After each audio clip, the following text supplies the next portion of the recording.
What's going on, everybody? Welcome to another reaction. This isn't an analog horror or anything, but it's pretty much on the line of it. Uh, this is a channel called Nightmare Movies.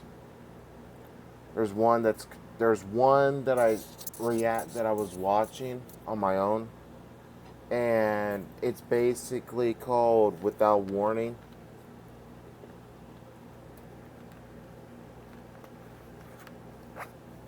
And it's awesome. But the funny thing is that this stuff was going on when I was growing up, but I didn't exactly pay attention to this kind of thing. I watched cartoons instead of like finding out about this kind of thing. So I thought it would be cool to react to this and together with you guys. And yeah, plus thank you to my new subscribers. You guys are cool. You guys are the best. I'm not setting a sub goal. Let's just let's just get the views up, and let's just get the sub count up. Let's just keep getting the sub count going up. Ding ding ding, that kind of thing. Let's just get the numbers going up. So without further ado, let's get into this. Oh, I'm not sponsored at all, but download Opera GX. Uh, go on Google. Whatever your people say. I use Google. I don't give a fuck what you use. Whatever internet browser you're using, pull it up, and or if you have it up right now, make another tab. Look up Opera GX. Download that shit. It's completely free. Again, not sponsored. I'm just giving it some love, spreading the love. This is the Opera GX is way better than than Microsoft Edge. Seriously, it's better. I don't even use Microsoft Edge anymore, and I have Windows 11 right now. I don't even have my old tower anymore. I have a CLX gaming tower right now, and she's a beauty. I paid almost 1,000. I paid $955 for this machine. I can I can still upgrade it and stuff, but other than that, just download Opera GX. You can transfer your tabs if you have any, or whatever. Just import your history and whatnot, and yeah, you'll have to sign in again. You'll have to log into your accounts and whatnot, just like I do. I don't even have that many tabs open as I did on the other one. So yeah, I got like about maybe 30, 34 tabs open. But other than that, I don't have anything. I don't even have that. I don't even have 100 tabs or anything open. But yeah, Opera GX, go and download it, go and install it. You guys will not regret it. But without, again, not sponsored at all. But I'm just giving a shout out. So just go and download it at your own pace. But anyway, without further ado, let's get into this, because this is not nightmare fuel, but this is actually cool. So let's jump into this. When you see this, how does it make you feel? Anxious, right? The idea of those logs falling over and flying through your windshield is one that is burned into an entire generation because of Final Final Destination Destination 2. is so As a matter of shit. fact, this whole series gave me at least a dozen new fears growing up that have stuck with me for a long time. And while yeah, I know Final Destination isn't the pinnacle of realistic horror, when they do ground that horror in something that could actually happen, it is more terrifying than 90% of all other horror movies. And we don't get this kind of horror a lot. This grounded horror, for lack of a better term. The only time we do consistently is when it's in the found footage subgenre, which is why serial killer movies and found footage are a dime a dozen. But besides that, I wanted to know what other threats a movie could pose that are both realistic and terrifying. And then I remembered a movie, one that got under my skin figuratively, and under everyone else's literally. I'm Nightmare Movies, and today I want to talk to you about a movie that is based more in reality than you think. 2012's The Bay. So before we get into the real horror, let's talk about the movie. I never saw this movie, honestly.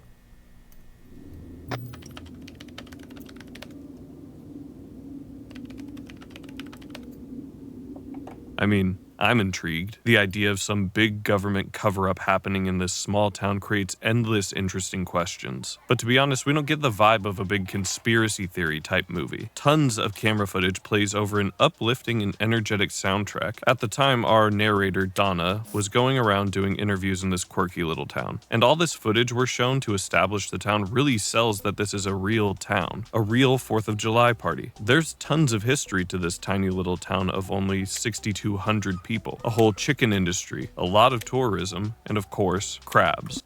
6,200 people, but you get the gist. There's also their charismatic mayor, Mayor Stockman, and once we sit down with him for an interview, the tone shifts. 2 weeks before, on June 18th, 2009, the bodies of 2 scientists were found in the Chesapeake Bay, but the cause of death was unknown. They say they had bite marks that were consistent maybe with a shark attack. They do show their corpses, but something isn't adding up. These don't really look like shark bites. What were these 2 scientists even doing here? The news explains that they were there to measure pollution in the bay, and they just so happened to keep a video diary of their research. Their names are Sam and Jacqueline, and what they discover was red algae growing in the water, most likely due to runoff from the chickens in the town. But I wish that was the only thing in the water. Let's have Sam tell you what's all in there. Polycyclic acids, OPs, PCBs that haven't been legal in 20 years. And all of that, according to Jacqueline, is following the current directly towards Claridge. And the worst part is, they know about this. Mayor Stockman is fully aware that there is 45 million pounds of chicken shit being dumped into the water every year. And there are people who are calling him out for allowing this. I like this guy right here that's pointing the finger at the mayor, literally calling him out saying, "Hey, Mr. Mayor, you say you love this town, but yeah, we all know that you're dumping tons and tons and tons of chicken shit into the water." Did you guys? I'm not part of the CDC or anything, but I bet you when it comes to shit like that, did you know that poisons the water? Yeah.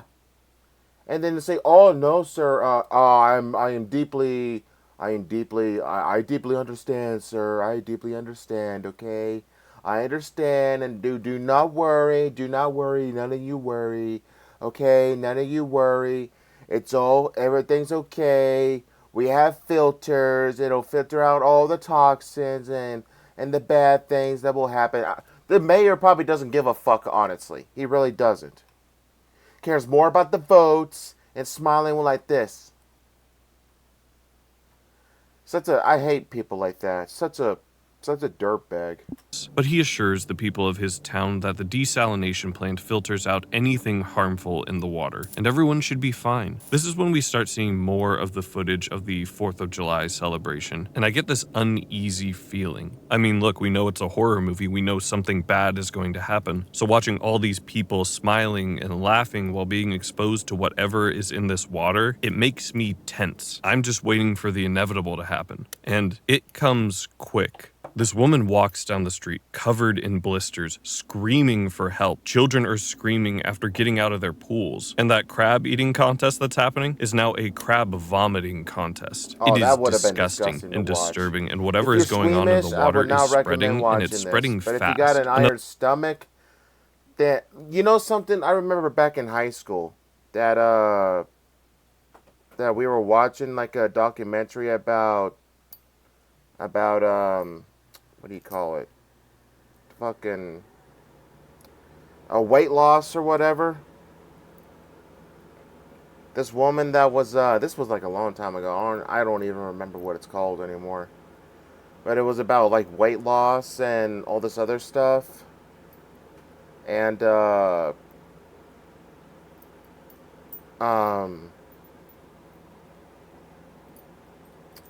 man, it's been a long time. Hold on.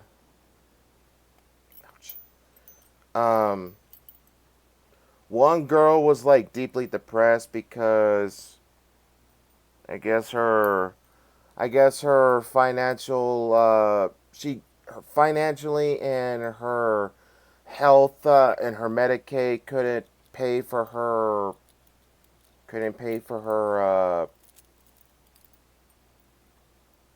program, so So her mother basically took her out.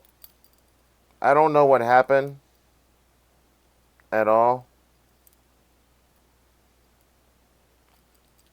But I hope that girl that went there, honestly, I hope she didn't, like, I hope she's alright. Whatever she went there to get clean for, I sincerely hope that she is better now, given the fact it's been like over 10 years since I saw that kind of thing. So, yeah. Anyway, let's get back to the video. Uh, the girl, I think she was in the military because she joined the military to lose weight, and she wasn't. She was skinny, but I remember watching her vomit just like a little bit in the shitter. And honestly, after I was done and all the other students that were done watching it, I was still hungry. Crazy, huh? I was still hungry, but nonetheless, let's get back into the video. Another perspective that we cut to is the one of Dr. Jack at the local hospital, the man who would go on to treat over 350 patients that day. He documents each patient as they arrive, all of them having these massive blisters all over their bodies. It's clear that some sort of bacterial having these massive... I'm not gonna lie, wherever how old this woman is, I can tell she is blessed. And yes, I know exactly where I'm looking. But, god damn. Actually, you know what? Betty White, even as old as she was back when Golden Girls in the Golden Palace, she was still hot as shit. I'm not even kidding. She was. I don't know what it is. Maybe it's the genes. For example, Kate Beckinsale and Kate Winslet. Those women are fucking goddesses. Marion, the actress, may she rest in peace, that was in Home Alone 3. She had legs. She had legs on her. I'm not even kidding. Legs. It's so fucking crazy. Honestly, maybe age is just a number. You know? Maybe it is just a number. Like, for example, Julia Ann and what do you call it? What's her name? Tanya Tate. Those are and India Summer. Oh man, those women are beautiful even for their ages. It is so crazy. I guess age is just a number now, isn't it? Lydia Storm, another porn actress. I guess yes, I'm pretty sure I'm not the only one that still watches porn, but not all the fucking time, all right? Don't roast me in the fucking comments or I'll just remove them. Every single person today still watches adult content, all right? There's no age limit, all right? But we're not talking about that. But I'm basically just stating that age is basically just a number. So, let's get back into the video.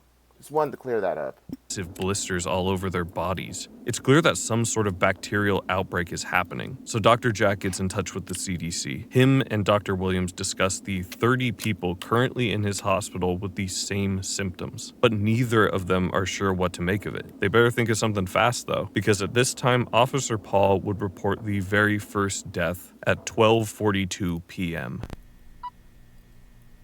This is Alex, Stephanie, and their baby, renting a boat to sail up to Claridge. And what is happening in Claridge at that moment? 911, what are you reporting? I just saw something bad. I just went over to my neighbor's house and I think something really bad happened. Pandemonium is taking place, and the bodies are starting to pile up. One cop arrives to a crime scene where they say the body had its guts torn out and had a missing tongue. And you're probably guessing at this point, zombies, obviously. But let's not jump to conclusions yet. Sam has found an infected fish, and so we're gonna get some answers. After inserting a camera into the fish's mouth, he finds dozens of parasitic larvae crawling all around the fish's intestines. The same one, we assume, is infecting these townsfolk. Dr. Jack explains whatever this parasite is eating its way out of the host. And I'll say if you're squeamish, once we hit this point in the movie, it's a hard thing to sit through. We see torn, chewed up bodies, and they're not afraid to show us very close-up images of this, making me and the CDC employees want to look away from how graphic it is. Now, it might not be the time to panic, but it is the time to take some action, which is the exact opposite of what Mayor Stockman decides to do. He assures everyone that everything is fine and they can continue with their celebration. he's a But if that were kiss-ass. true, this probably wouldn't happen.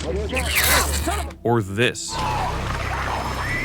The situation is only getting worse, and the only part of this that might help the CDC understand what's going on here is that some of the patients' tongues are missing. And that's when we get shown the truth from Sam and Jacqueline. Isopods ripping their way out of the fish they've caught, and now graphically ripping their way out of people. And I mean it graphically. We watch a lot of bodies being ripped open, taken apart, and nothing is stopping this infection. But how is it happening this fast? Well, you and the CDC probably both have an answer for that. Pollution in the water, chemical and bacterial, mutating everything in the bay. At this point, it's too late to stop whatever is happening, and the next 40 minutes are about experiencing the horror of an outbreak. We jump between Donna and her cameraman exploring the ever more deserted town, the hospital that is being overrun with people who are dying faster than they can keep up with, and the numerous people that are trapped in the town by the government. And each one of these perspectives are uniquely haunting. There are parts where Donna and her cameraman are reporting in this ghost town, and all you hear is the distant screams of people being eaten alive. Another particularly disturbing scene is when police go to investigate a house, and we don't even see anything. We just hear over the radio the sounds of a man who has had his tongue eaten, now having isopods eating through him, and the police reacting in confusion to all of it. And while all of this is happening, the CDC has tracked down the specific isopod that seems to be wreaking havoc, one that is typically found in the Pacific, but for some reason have been recently showing up in the Atlantic. And these things get big, one even growing up to 2 feet. These actually exist. And look at these, man. Holy shit. When they found it trying to burrow its way into a submarine. And this specific isopod is known to eat the tongues of the fish it infects, or in this case, the people. We learn about what happened to those scientists from earlier. They went to investigate these isopods, and so they scuba dive deep into this murky black water. As they continue to dive, they discover more and more dead sea life being eaten by the parasites, and inevitably, they go after our scientists. And after this, the last 15 minutes or so are some of the most quietly haunting scenes. We watch, firstly, from both security cameras and Donna's cameraman as they explore the quiet, empty city. Music plays in this bar, an eerie reminder that this was once filled with townsfolk having a celebration. They walk closer towards the music until they find a small puddle of blood, the blood not being smeared, potentially leading them somewhere else. So Donna looks up and finds a woman's corpse hanging off the edge of the roof. Even the hospital has gone mostly quiet. According to Dr. Jack, they have people in pain in here. He's the only doctor left, and you can probably guess why. At the same time, Alex and Stephanie have arrived to an empty dock to park their boat. The sheriff is still roaming the streets, having a quick chat with the lovely mayor, who is still adamantly against calling a state of emergency while shutting down all forms of communication, trapping these people. We don't even have police to help any survivors. The sheriff lost contact with all of his deputies 30 minutes before this call. And like I said, all of these different stories all have one thing in common: the unsettling silence of a dead town. One that Stephanie and Alex go out and investigate, hoping to find her parents, but instead finding streets lined with corpses, and at the same time discovering that Alex soon might share these people's fate. A rash has appeared on his neck, presumably from when he swam in the bay earlier, and this is where we start to get mostly not so happy endings to our stories. Firstly, this ends with Alex dying from isopods tearing through his neck, but luckily Stephanie and their child are able to escape and live. Dr. Jack, however, isn't so lucky, showing us the gory aftermath of his failed attempt to contain the outbreak, showing us that he is also infected and presumably dying alongside everyone else. The town's mayor is picked up by the sheriff, where they discover one of the infected deputies still alive. Trying to save him, the sheriff exits the car and tries to get his deputy in the car, but the deputy says that the sheriff shouldn't have to die like this. The deputy shoots him, then himself, leaving the mayor in the car. He takes over and speeds down the road. We see him, then himself, leaving the mayor in the car. He takes over and speeds down the road. We see bodies just lining the streets as he blows through a stop sign and gets T-boned by another car, just trying to escape, killing the mayor. And as for Donna and her cameraman, well, we know Donna survived, but her cameraman wasn't so lucky, passing away after this incident. And if you wondered how this all ended up being swept under the rug, well, the government paid off survivors in exchange for silence, and then they dumped massive amounts of chlorine in the Claridge Channel, killing the isopods. The isopods were killed off by dumping massive amounts of chlorine into the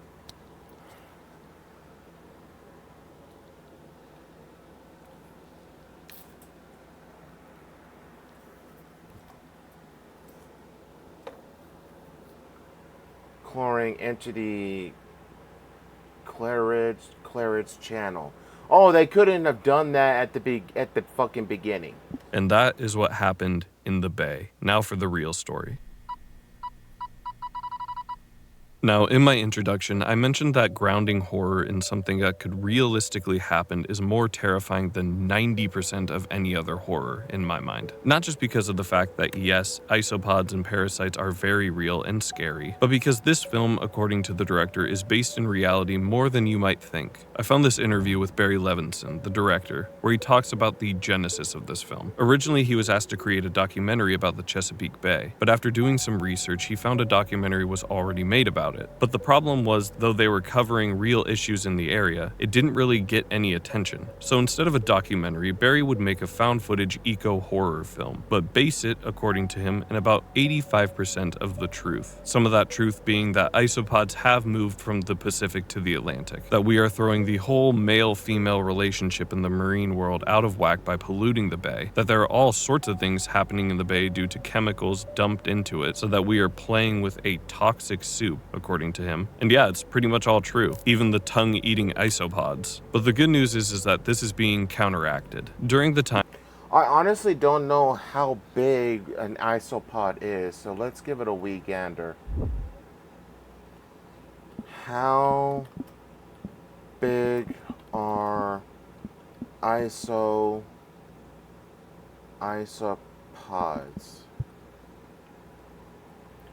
Okay, so isopods are practically... I misspelled isopods, but oh well. Okay, so isopods are basically about this size. And these suckers are real. This is a giant isopod. And this is a little one. That's practically a baby. Isopod sizes range, so let's see. These are isopods right here. So yeah, these suckers can get good size, but not like that big. Not like 2 feet long or anything.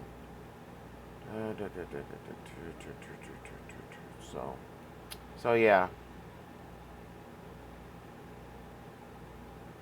time this film was being made, the Chesapeake Bay truly was in a dire state. But as of 2023, thanks to the Chesapeake Bay Foundation and many other organizations, the University of Maryland Center for Environmental Science rated the Chesapeake Bay overall health a C+, or 55%, its highest score since 2002. Not a complete 180 by any means, but a drastic improvement from where it was. But that's just a little background to bring us back to my original point. The Bay is an anomaly in the found footage horror world. A high-budget budget film that grounds itself in real-world horrors to give us a pretty haunting experience. And like I said, I love this stuff. From movies like Contagion to, again, the goofy deaths of Final Destination. I think I I've love seen this Contagion. stuff. From movies like Contagion.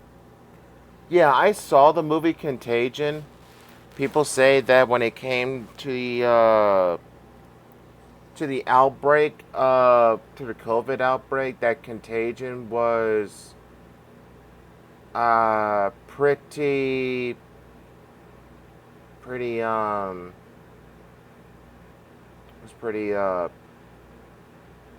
was pretty spot on. To, again, the goofy deaths of Final Destination. When you frame horror as something that could happen to any random person, that's how it can stick with you. And I think The Bay is a great example of this, but I'd be lying if I didn't have some complaints. The Bay, I'm assuming because of its high budget, feels almost like an anthology film. We get so many different perspectives, and it builds a believable world because of it. However, this also hinders the movie if you don't buy into all of these stories. For me personally, I loved everything involving the CDC and Dr. Jack. It's a gripping drama that's well acted and gory and horrific. Incredible, truly. Same with some of the police officer segments and the section with our scientists on the boat. However, I didn't love most of the storyline with our narrator Donna and some of the side characters like this little girl. It felt to me like Donna's plot wasn't as important to the story for how much screen time it was getting. There are some great moments, obviously, like when her and her cameraman are walking through the town finding all these bodies. And I also understand that we probably needed some sort of narration, but I don't know. Besides the introduction of everything, that specific storyline just didn't feel all that necessary. Again, I thought it was only fair to tell you guys what I honestly thought. And honestly, this movie has stuck with me for a while. The completely unique take on a parasitic outbreak, the world building, the pretty authentic feel of it, it all works to create a pretty solid mockumentary. And for those of you who are a little squeamish, you might want to skip this one because it is bloody, gory, and filled with disgusting moments. But if that sounds like something you'd enjoy, give The Bay a shot. And with all that being said, I hope you enjoyed the video. Thanks for watching. Don't forget. Okay, so before I end this recording right here, we're gonna give another one a watch. What's he hiding when a movie lies to the audience? One of my favorite tropes in all of fiction is the unreliable narrator. It's such an interesting perspective to tell a story from, and this trope is the backbone of a lot of fantastic movies. But why do we find this trope so engaging? I think it's because of how it recontextualizes a story, making us question everything we just experienced. But to make this kind of thing work, you need to be telling two stories simultaneously. The one the narrator is telling us, and the one that is actually going on. And the movie I'm going to be talking about today is a perfect example of this. Today, I want to introduce you to one of cinema's most unreliable narrators. A movie that is disturbing and a story that goes way deeper than I ever could have imagined. This is 2013's Descent into Darkness. I don't think I ever saw My name that. is Sorboy Prakov and I'm from Zdorvia. It's a little country between Russia and Belarusia, and I'm cameraman for Zdorgan Television. I'm here because I've been selected by Olo TV International to shoot a kind of a touristic video trip about Europa. And this is Sergey, and the first stop in his European tour is Paris, France, where of course the first thing you have to do is visit the Eiffel Tower. So that's where we're headed. He films himself and everyone around him for his documentary and for the lovely people of Zdorvia, so they can experience the European dream along with him. He does everything that you would want to, like visiting the biggest landmark of Paris and trying traditional French cuisine. I honestly would never go to France. Never. I'm hardly French at all. And honestly, I wouldn't want to be French because, to be honest, whenever French people speak in their language, like their native language, to me, it just sounds like shit's coming out. You know how they say puppies in French? Poopies. Poopies. Like, seriously? France. Get a better word for for dogs or puppies. I swear. Ugh. Dumb. That's the dumbest way to call a dog. To name a dog. In French. Ugh. Whatever. From France. And this whole introduction really sets a tone, an almost slapstick one. Sorgoy is quite an oblivious, but ultimately friendly person, and I'm honestly kind of charmed by it. He's just there to experience another culture and appreciate what it has to offer. But after a long day, he checks into his hotel and heads to his room. He's got a big day ahead of him. Okay, so now I'm in front of the Pompidou Center. The guy didn't let me in, so I'm gonna check if they'll say, oh!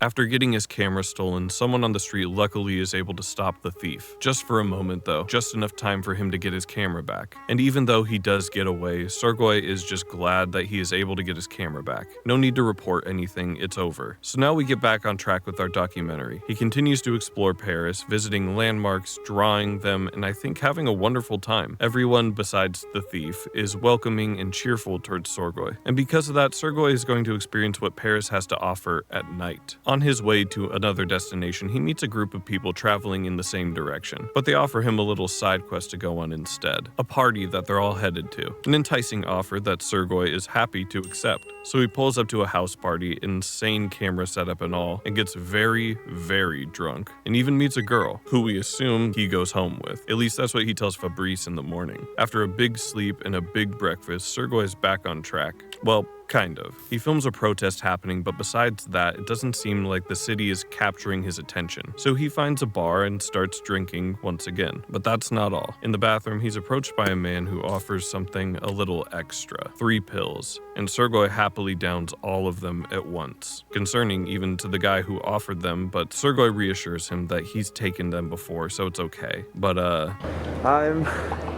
It's a little good, but yeah, after a pretty bad trip, Sorgoy says that after tonight, he's going to regulate this trip. A good choice, especially because you're representing your home country, but I don't think it's going to be that simple. The next morning, Sorgoy is on the phone with the producer of this doc, and it's not good news. Apparently, the producer didn't get his mail, so he has to stick around in Paris for 2 or 3 more days. Guess he just has to make the best of it. But that's kind of difficult because every time he tries to get more footage, he's turned down. These historic places he arrives at that would be great footage for his documentary don't want him to film. And even those initially friendly locals are few and far between now. When he's walking down the street one night, a group of men come out and harass Sorgoy, trying.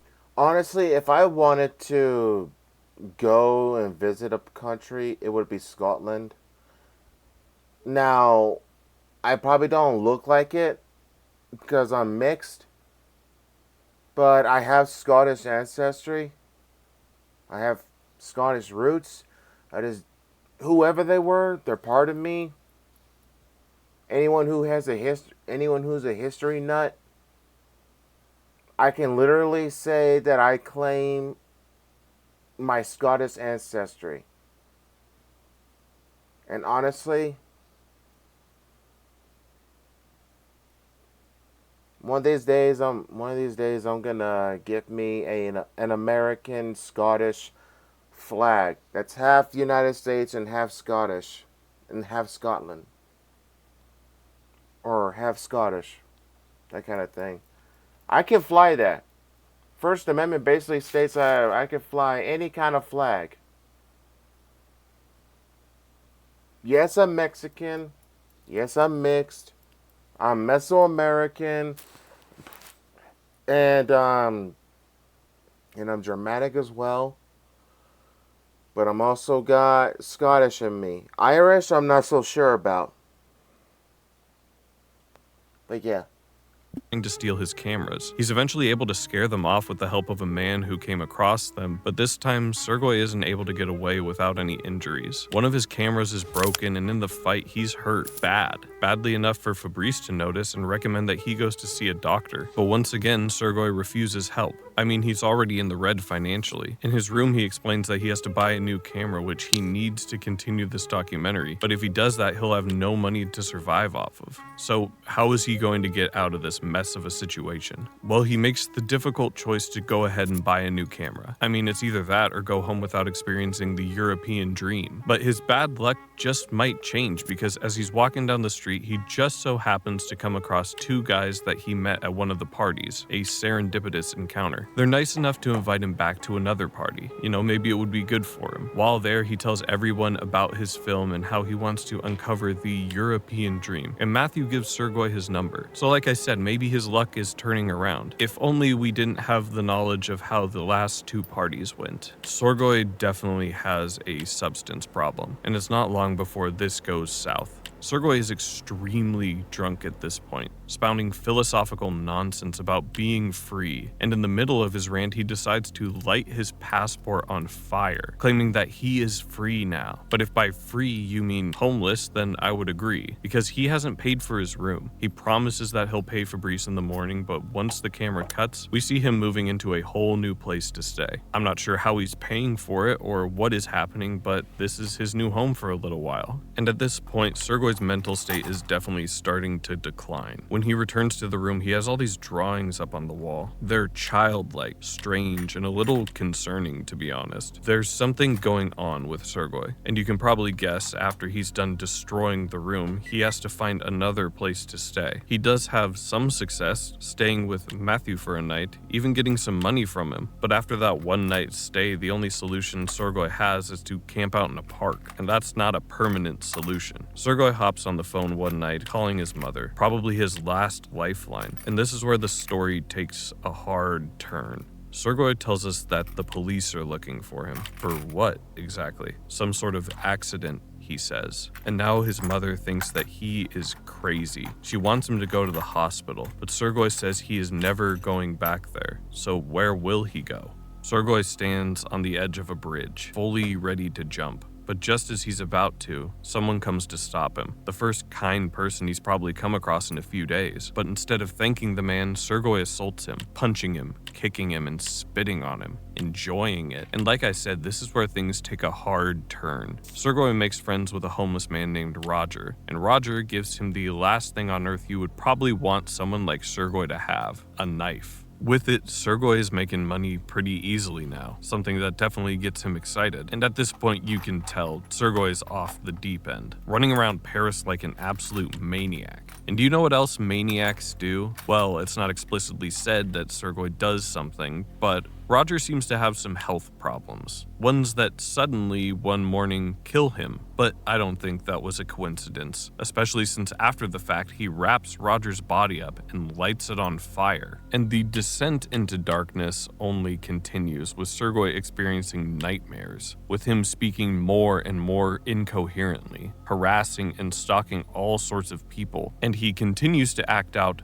violently. And I mean very violently. One night he's walking around, and just out of the blue, he sneaks up behind a man and stabs him right in the neck. And in a very disturbing scene, he enters a woman's home, kills her, and we see him in the bathroom, completely naked, covered in her blood. The next day, he films himself in a park, burying tapes, and I can only assume that these are filled with even more footage of his victims. This has taken an extremely dark turn, but the worst is yet to come. The final 20 minutes or so of this movie are infamous for a reason. Sergei continues his rampage through Paris, breaking into an older couple's home where an older woman is bedridden and immobile. Sergei spreads flowers over her body, removes her oxygen, and gently asphyxiates her. Then he later stumbles across another unlucky couple who are camping out. There, he proceeds to drop a rock on their tent, beat the boyfriend to death with a paddle, and do some disturbing things to the girlfriend's body. And for the climax of his movie, Sergei decides to target a whole family. He first enters the home when the wife makes the mistake of opening the front door for him. Her husband hears the commotion and tries to restrain Sergei, but he overpowers the husband,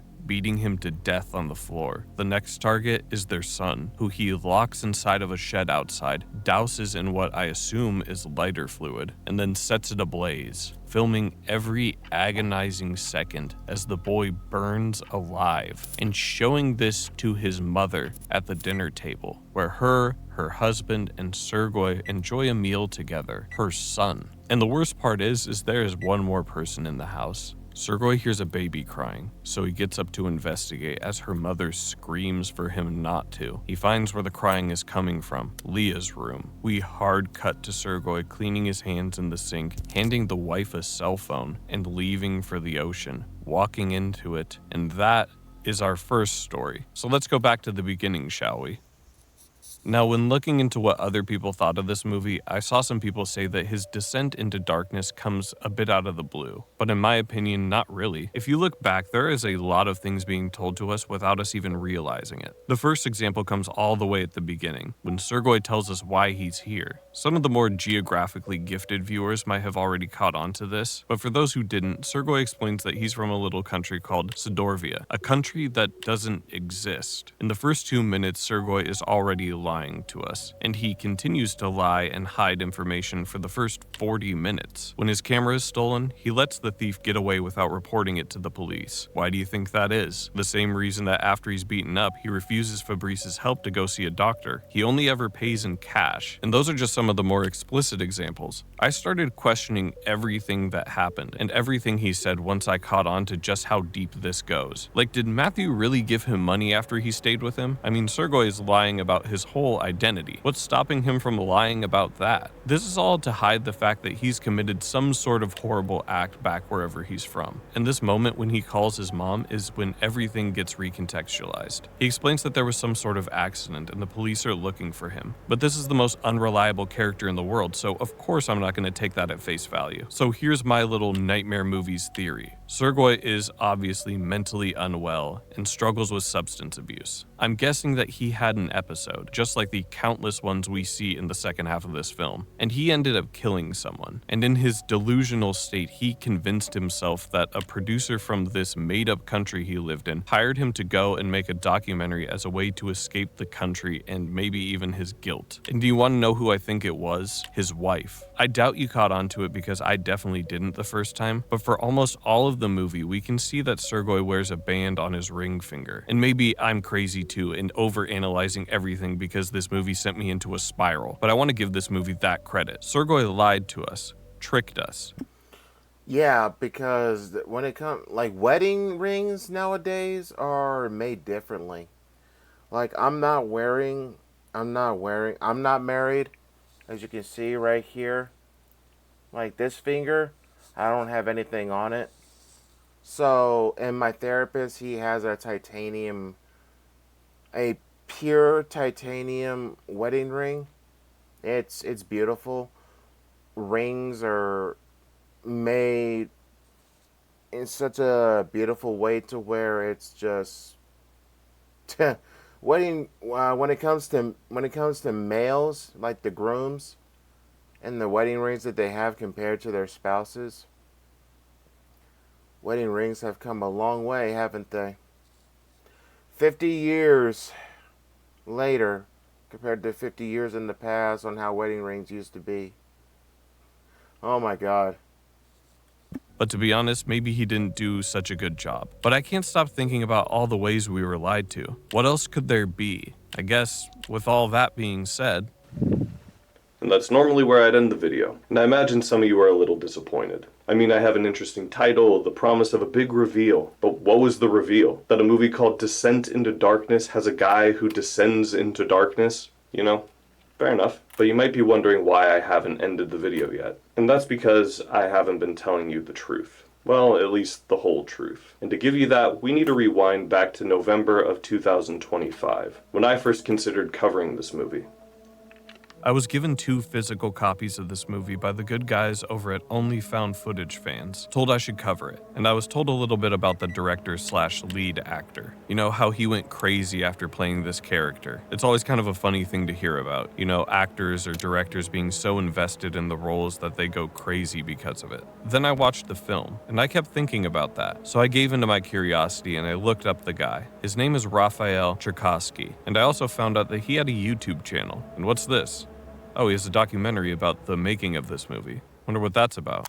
This is where I learned that there are not 1, not 2, but 3 stories that are really going on. And the third one was a story I didn't even know about because it wasn't meant for me. It was meant for all the people who were involved in the film and involved with Raphael. This documentary is told from the perspective of one of Raf's friends who met him after the filming of Descent into Darkness, and who later on helped him film some very strange performance art videos. It tells the story of both Raf himself and the crew that was there to help him make the film. And as the story goes on, we learn that even the people involved were actively being deceived by Raf. And boy, it gets really weird. Raf told one of his actors that this project was in the making for over 13 years, for no real reason. He took footage that he had filmed and actually buried it in a park without the crew's knowledge. And the next day they had to come dig it up because they were like, "What are you doing?" And one man says that there's stuff in this movie that they were completely unaware of that he filmed. And the cherry on top of it is that Raf gave the director of this documentary some of the extra tapes that he shot, stuff that no one else has. The whole point of this doc is to give the many perspectives people have on Raf as a person.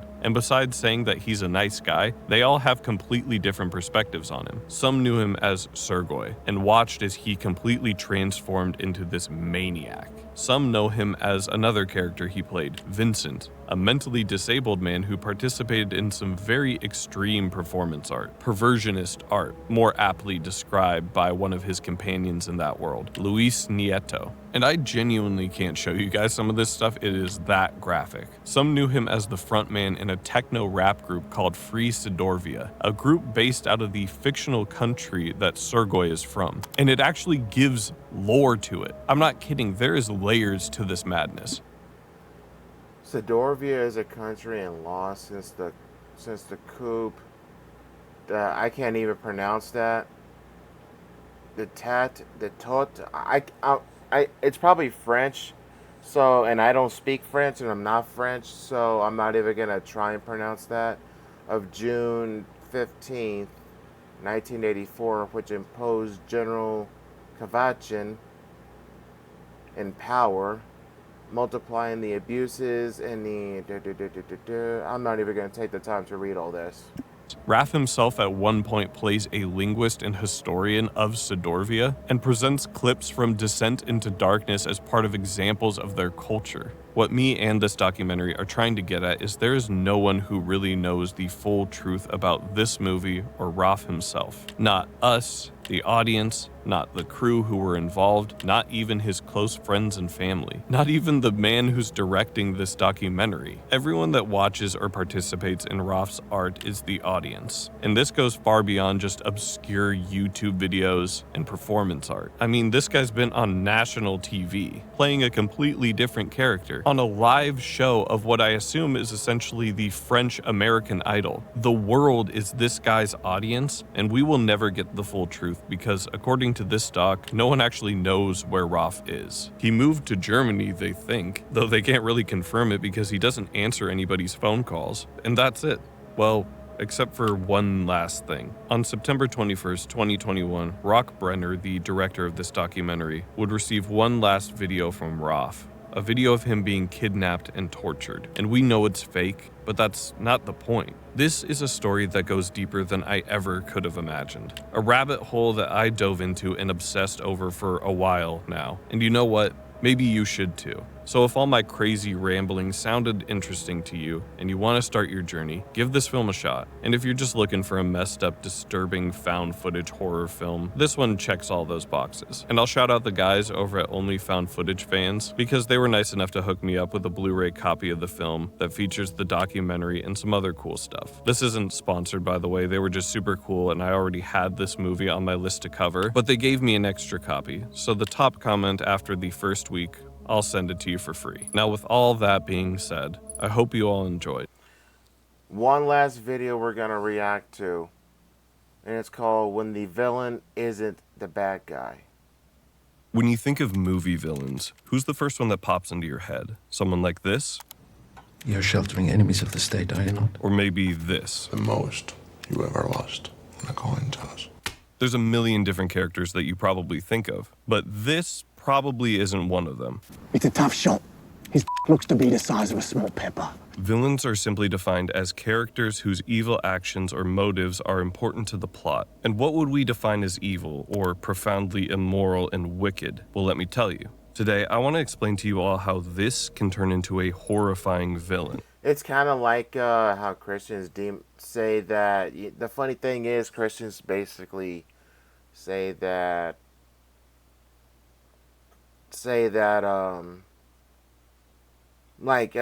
sin, like anything that's a sin. Incest is a sin. Incest isn't a sin. It's fucking disgusting. What else? Let's see. Murder for no killing and murdering for no reason. Raping for no reason. Those are very those are sins. Those are sins. Those are wicked actions. Able to commit one of the most immoral crimes and somehow still not be portrayed as the quote-unquote bad guy, according to the character himself. And to do that, we're gonna have to start at the beginning. I'm Nightmare Movies, and this is 2013's The Dirties. The film starts with a pretty standard, though kind of out of place message on the screen stating that this film contains scenes of graphic violence and is intended for mature audiences. But then a second line fades in. Out of respect for the victims and their families, the footage has not been altered in any way. An eerie way to open a film. And then... Can you hear me? Can you hear me? Can you hear me? Can you hear me? Can you hear me? These are our two protagonists, Matt and Owen, two high school kids who are putting together a film project. If you're wondering what it's about, it's probably best to let Matt explain it. Our movie is about two students in a school who get bullied by this gang called the Dirties, and, so and they go out and they snipe them from a long way away. Die, you cocksucker mother... Immediately, we can see that there's a stark contrast between Matt and Owen. Matt is way more extroverted and outspoken, maybe a little edgy, while Owen is more timid and just seems to kind of go with the flow. This will be more important later, but let's move on and meet the titular Dirties. Matt and Owen are filming a scene for their movie. Walking down the hall, maybe being a little annoying when... Hold up, I gotta see that. When... Incoming! Oh! Damn! Oh shit! I felt that. Damn, he crashed and he ate shit immediately, bro. What are you doing? What are you doing? Let go of my hand. I'm not holding your hand. I'm not holding your hand. And this is pretty tame by the Hold up. I'm not holding your hand. What are you doing? Hold up. What are you doing? Let go of my hand. I'm not holding your hand. I'm not holding your hand. And this is pretty tame by the Dirties standards, as we're going to see later on in the movie. It's not hard to see why Matt and Owen have such strong feelings towards the Dirties. Because, to be honest, this is a few steps beyond normal bullying in my mind. Name calling or making fun of someone. Oh, yeah. Yeah, that's literally different compared to, like, bullying. Seriously, it is. Bullying can literally drive someone to the brink of fucking of insanity. And then when they snap... then they are labeled the bad person.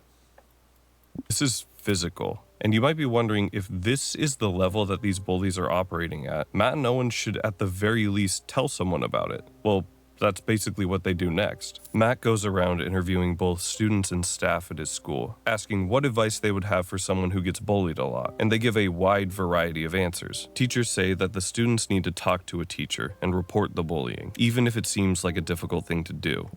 Oh yeah, that's a little horseshit. Most of the times teachers don't do shit, and neither do the damn principals. While one of the students actually counters that point, saying that teachers aren't even able to stop fights. What do you think they're able to do about bullying? Oh yeah, that's literally the hard truth right there. Then there's this solution. I guess you're up to Fight back, man.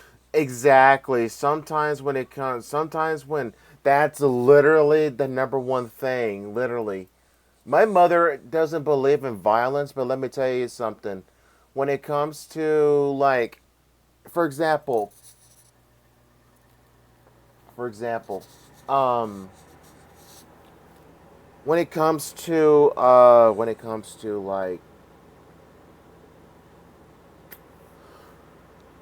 bullying, oh man, I'm getting tired. When it comes to bullying, Um,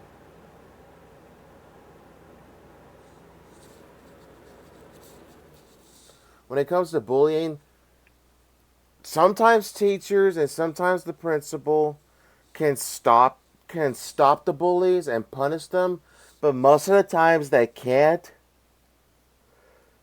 And then that's what literally leads to the student, male or female, it doesn't matter regardless of gender. He or she, when they've had enough, they get into the fight, and then guess what? The victim compared to the bully gets punished. The victim gets punished and the bully gets let off scot-free.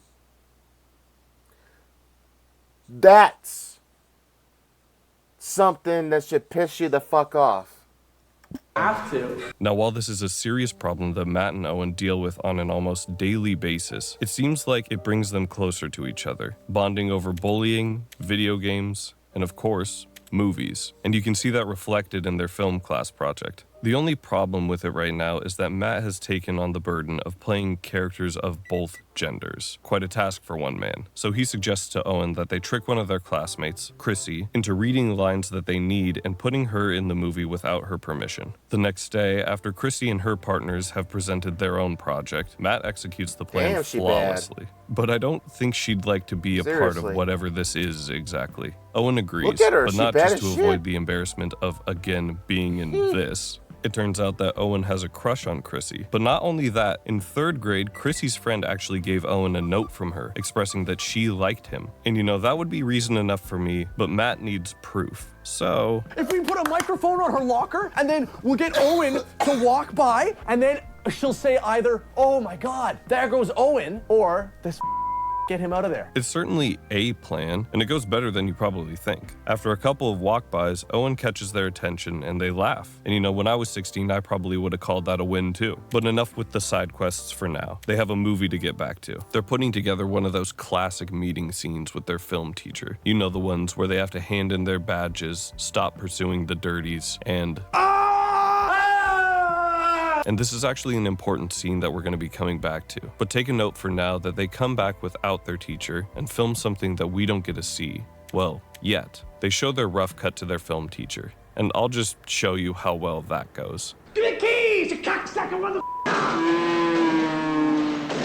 Now, obviously, this isn't what their teacher agreed to. He's rightfully upset with Owen and Matt, and again, rightfully, tells them that they need to tone down the violence, the swearing, and in Matt's words, gut the film. Matt specifically is agitated with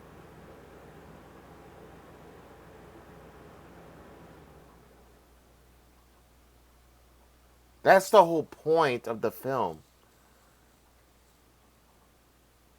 That's the whole point of the Dirties. That's literally how they operate.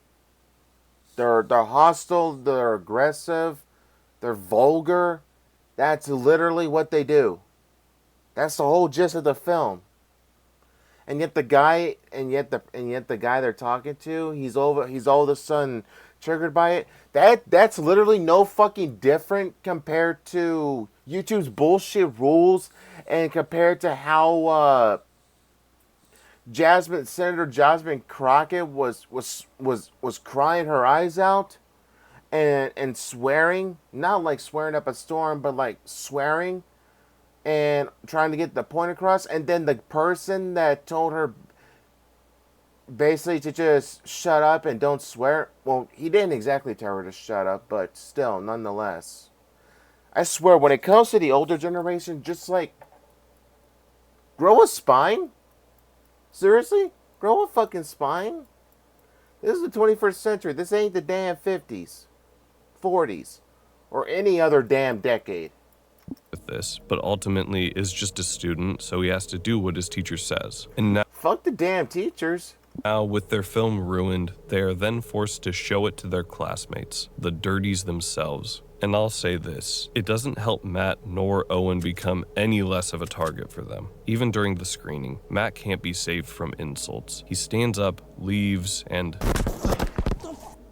all of the bullying, the assaulting, everything has pushed Matt to his limits. So he comes up with a plan, one that is disturbing, to say the least.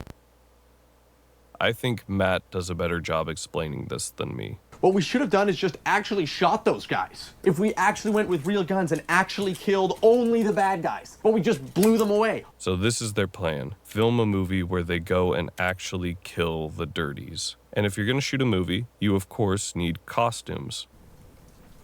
Is this perfect? Crazy killer's always obsessed with Catcher in the Rye. Something interesting about this movie is how funny it is. Even when talking about something as horrific. My aunt, as much of a bitch that she is, she literally told me that I'm an extrovert. And I am. But I'm always here at the apartment. I'm not going to say where I live, because I don't need none of you fuckers stalking me or anything. I'm 36. I don't need any damn stalkers, but that's besides the point. The point is I don't go anywhere. Now, my apartment, I've literally showed it to you. It's nothing special or anything, but other than that, I mean, it's not the tidiest or anything, but that's a whole different topic. Look, I don't go anywhere. Even if I had a car, any kind of vehicle, I'd probably go somewhere, but I just don't go anywhere. I don't personally know anybody in this sorry ass state to where I can actually just go places. But being different, it fucking sucks.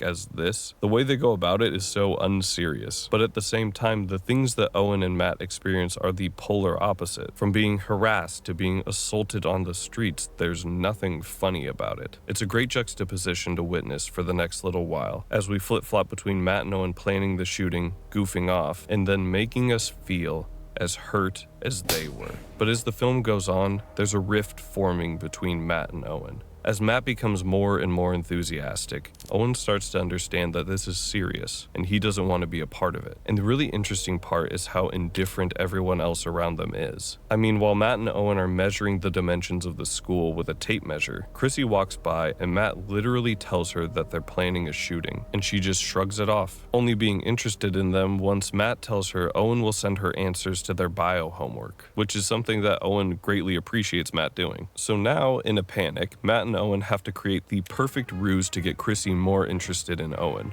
She calls him later asking for the homework, and Matt plays sounds of a party over their TV, acting cool and popular for his crush, and you know what? It works. The next day, Chrissy passes them in the hallway and says hi to Owen. A huge win for sure. And say what you want about Matt, his plans work. And even Owen knows this, asking Matt to come up with another genius plan to help him win over Chrissy. Unfortunately though, Matt is going to go hang out with his cousin and go shoot guns. But that's not going to deter Owen. He says he's going to tag along. He has to get Chrissy to like him. So they head out and we get yet another montage. Matt and Owen fire a bunch of guns, light off fireworks, hitting Owen with one, and head out to a party to further develop their make Chrissy fall for Owen plan. And what is that next step? It goes like this. Owen makes a cake, fakes stealing it from home ec class during lunch, and runs over to Chrissy's table and they eat it together. And guess what? It works almost perfectly. The two are enjoying the cake. Owen is flirting with Chrissy. Everything's going just as planned. But then a dirty comes and sits at the table. And this is where the plan gets ruined, at least in Matt's mind. But Owen extends an olive branch, or a chocolate cake in this case, and for the first time isn't the victim to the dirties. But that's not how Matt sees it. This is a betrayal, and this only further splinters their friendship. Owen latching more onto Chrissy and the dirties, and Matt delving deeper and deeper into his plan. And while watching a rough cut of their real shooting movie, Owen discovers how serious Matt really is. He sees all the scenes that Matt has filmed without him, looking at blueprints, creating a target board, reading books on Columbine. It's serious. Oh, for the love of... God damn it. Columbine of all... Oh, Jesus. Of all... Columbine? Seriously? Oh my fucking God. Oh my God. Oh my God, man. This is... Oh, bro. Oh, whoo. Oh my God. I swear, ever since 1999, ever since the Columbine shooting, bro, that is so. Oh my God, fucking hell. And Owen gets that now, and he has a choice to make. Owen is confused and concerned, and he tells Matt that he doesn't know when he's acting and when he's not. Matt tells him that he never is. He's never acting. This is just who he is. And in one final fight, Owen abandons Matt, leaving him all alone, and with a choice of his own to make. And you know what? Matt wasn't lying. He's never acting. It's time. He enters the school early, carrying a dog. He's never acting? Oh, dude. Oh, man. He's never acting, so this is how he actually is? Oh, this is gonna be bad, bro. God damn it. Duffel bag and wearing a shirt that says, "We're just here for the bad guys." He sets up a couple of GoPros in the hallway and waits for school to start. And once it does, there's no turning back. He walks up to one of the dirties, shakes his hand, and shoots him in the side, mocking him just like they did to him. His friend tries. Oh, son of a bitch. Son of a. Oh, my. Oh, bro. I'm so glad YouTube's not going to be able to see this kind of part. Tries to run, but he doesn't get too far. Matt shoots him in the back, and as his body hits the ground, all of the other students run. And when they do, Matt yells, "It's okay, he's only here for the bad guys." But that's when he spots Owen. Matt follows him through the halls until he finally corners him in an empty classroom. Owen is trapped, and Matt asks him what he's doing. He says, "It's me," and that is the dirties. But now we're going to talk about Matt. Now, Matt is a fascinating villain, and yes, he is a villain, not an anti-hero. Nothing he does is even remotely heroic. He is our villain protagonist, but he's an extremely well-explored one, and obviously one that people give some sympathy to. And he is also an incredible contrast to Owen, and we're going to talk about both of them to understand each character better. This film is almost evenly split between the stories of Matt and Owen, probably slightly skewed to Matt's favor, so let's start with him.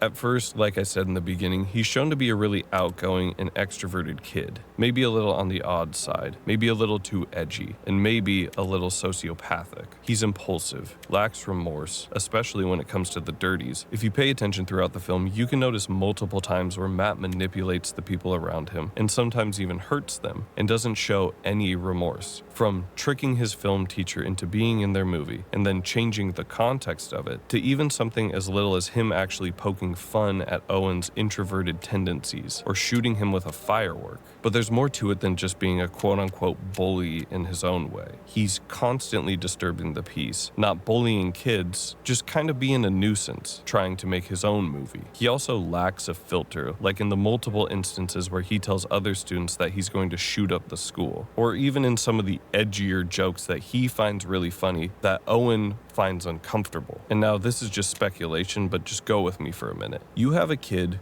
who likes movies a little too much and is a little loud and doesn't have a filter. At a young age, he's probably not making friends with most people because they find him annoying or they just don't understand his interests. And as he grows up, he becomes more sequestered from his peers, becoming an easy target for bullying. And man, does he get bullied a lot. Violently, I mean. He's knocked down, thrashed around, and beat up. It's brutal. Oh, you don't want to know what happened to me when I got bullied in high school. The rage in me, the anger in me, I would probably just slash somebody's fucking throat. I actually got into a fight with somebody a long time ago when I was in high school. I honestly did. It was over something stupid. I never should have became friends with him. Long story short, I removed him from my friends list on Xbox, and next day he called me and he got so pissed off and all this other stuff, and I just got off the phone. Next thing you know, the little fucking cracker, as much of a spoiled brat that he is, he literally just came to school, and I didn't have any classes with him, which is good. Well, when it came to lunch, I just ate, and then I just he got up in my face. He didn't back down, given the fucking cracker brat that he is. And I picked up my bag, my backpack, and I left, and I left him, and then he got so pissed off to where he chased me, then he pushed me, and then at that point I just fucking lost it, and I threw him onto the ground, and I just started wailing on his face. Cameron, if you ever see this shit, you son of a bitch, remember, I got dirt on your punk ass. I remember what you told me and what you do to cats. You shoot them point blank in the face with a damn BB gun until they die. Yeah. That's what you and your fucking dad, that's what you told me you and your damn dad do. I got dirt on you, motherfucker. Don't think this makes you safe. Honestly, and it's probably the main reason why he's not seen as the quote-unquote bad guy by the end. He doesn't even view himself that way. He literally comes to school wearing a t-shirt that says, "We're just here for the bad guys." And in his mind, he stays true to that motto. The people he kills are the same kids that were abusing him and Owen, no one else. And if you want to see another interesting way that Matt views himself, that's actually connected to him being a cinephile, one of the shirts he's seen wearing around throughout the film is a direct reference to another school shooting film called Elephant. An innocent kid, a victim to senseless violence. And to be fair, Matt is a victim. I'm not saying he isn't, but I can't say that what he does is justifiable, even if, in a twisted way, we understand why he did it. But this is where I want to talk about Owen, because Owen faces the exact same problems as Matt. The difference is that Owen grows. Even though Owen's being manipulated by Matt, which again highlights his impeccable ability for understanding people and how to use them, Matt doesn't even view them as people. When Matt talks about the dirties, and even Chrissy at points, there's this superiority complex. I cannot believe how adorable and beautiful Chrissy is. Like, damn. Whoever her mother is, she literally got the beautiful, cute genes from her mother. He has. These people are beneath him, whether it's because of what they did to him or Matt just genuinely believes. For example, there's this girl, Ashley Nicole Paulson. She was a tall girl, beautiful figure, white, blonde, just drop dead gorgeous, but I guess I was too much of a loser to just I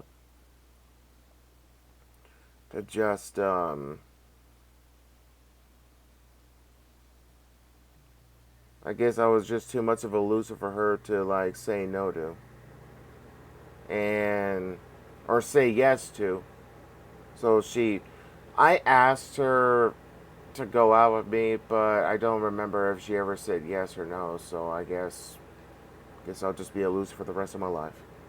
He's smarter than them. But this isn't ever shown in some mustache twirl. But then again, none of you even fucking care, so why do I even vent my emotions? Villain kind of way. It's shown through the perspective of a kid. And that's what makes him such a sympathetic character, but at the same time a horrifying villain. The way he manipulates all of the other characters, and even us, the audience. You feel for Matt. You can even understand why he did what he did. He doesn't hurt anyone who didn't hurt him, but even in doing that, I just can't agree that he's in the right. He's without a doubt the villain, but at least in his mind, he may not be the bad guy. The ending of this film is left ambiguous, and I think that's a smart choice. You're left with a bunch of questions. Is Owen just another dirty to him? Does he kill Owen or does he not? And it's believed by a lot of people that he does, because Owen isn't just an old friend or someone who betrayed him. He was the voice of reason in Matt's life. And at this point, there's none of that left. No reason to do anything else but kill the dirties. And we never get to know what would have happened if he didn't.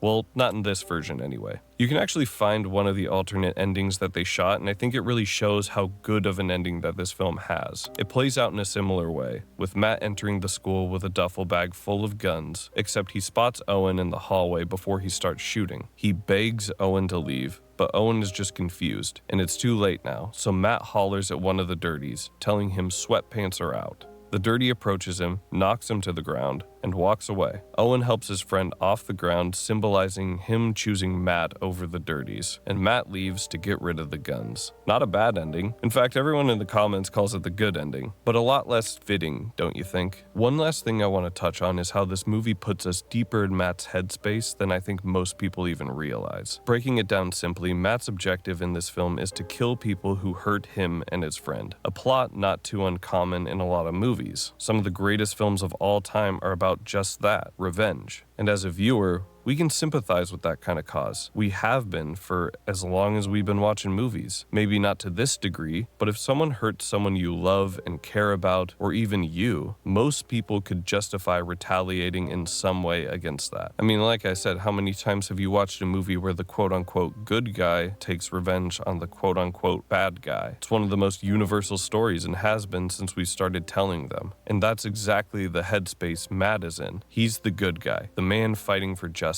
and the dirties, the bullies. And that's what this movie does so brilliantly, taking that type of story and putting it in a situation where it isn't so noble and good to just kill the bad guys. I think it's really cool and interesting how this random indie film made by two dudes for $10,000 can create such thought-provoking conversations, or at least an interesting YouTube video. The Dirties is a great little movie, one that I have loved for a long time, and I hope you all do as well. Thanks for watching. Don't forget to subscribe, and I'm Nightmare Movies. Anyway, that's gonna do it for this video, everybody. If you liked what you see, if you like what you saw, hit the like button. Hit the, oh man, I'm tired. Hit the subscribe button for more. You guys are amazing. And share this on any social media. I don't give a fuck. Share all of my reaction videos and my gameplay videos on even TikTok. Not on Facebook. Not on Facebook, but Twitter and whatever. But yeah, just do that, all right? And I'll see you guys next time. Peace out.